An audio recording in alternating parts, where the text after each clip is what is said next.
From JBS Studios in Greater New York, this is the JBS News Update with Teisha Bader. I'm Teisha Bader with the JBS News Update for Tuesday, March the 23rd, 2021.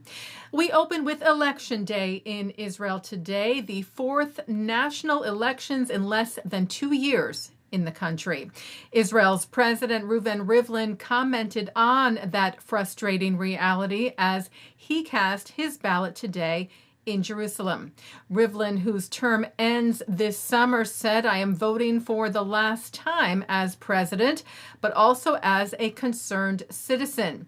He said, with all the difficulties of the current situation, elections to the Knesset are the pinnacle of our democracy.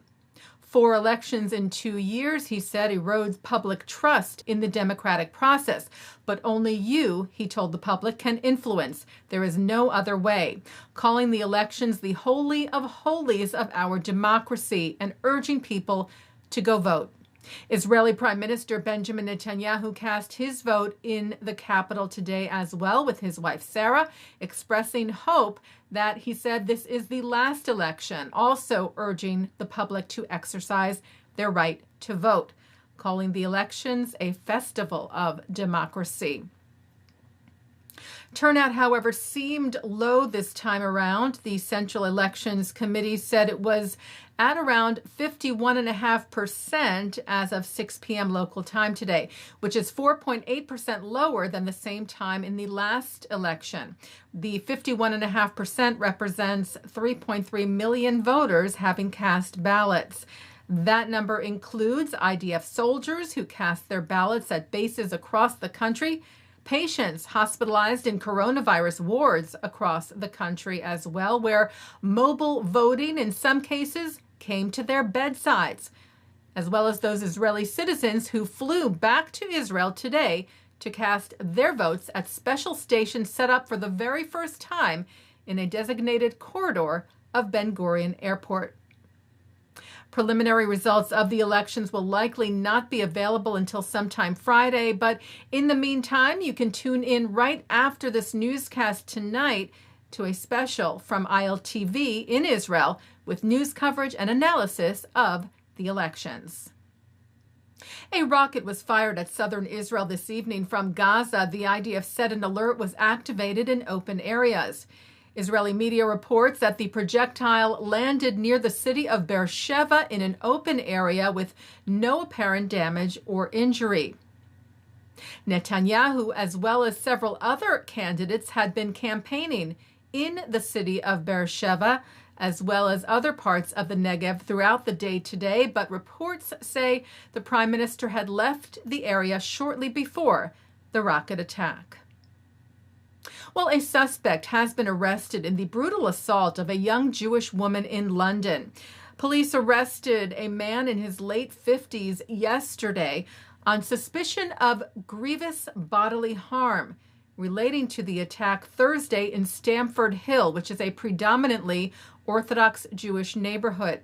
The 20-year-old victim, who is pregnant, was followed by the man into a small alley-like side street and punched several times. She was able to break free and was treated at the hospital for light injuries. It is not clear at this point if the incident was motivated by anti-Semitism and whether it will be investigated as a hate crime. The Rabbinical School at the Jewish Theological Seminary named its first female leader. The JTA reports that Rabbi Jan Urbach will serve as interim dean when Rabbi Daniel Nevins steps down from that position in July. And at that point, JTS will have women serving as deans of all 3 of its schools and as its chancellor. Taking a look now at our programming for tonight on JBS for Tuesday, March the 23rd.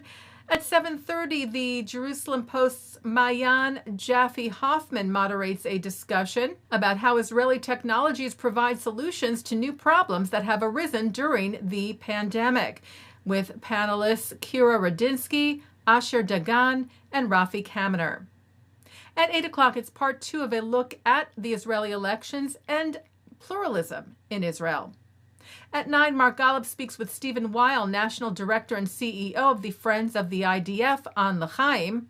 At 10, Michelle Goldberg, Dan Shapiro, Mona Charon, Michael Doran, and Jonathan Greenblatt take part in the Israel Policy Forum's discussion on understanding the political gap. And coming up next, as I mentioned earlier, ILTV's news coverage and analysis of Israel's national elections for the 24th Knesset. And that's the JBS News Update for Tuesday, March the 23rd, 2021. I'm Teisha Bader. Stay healthy, stay well.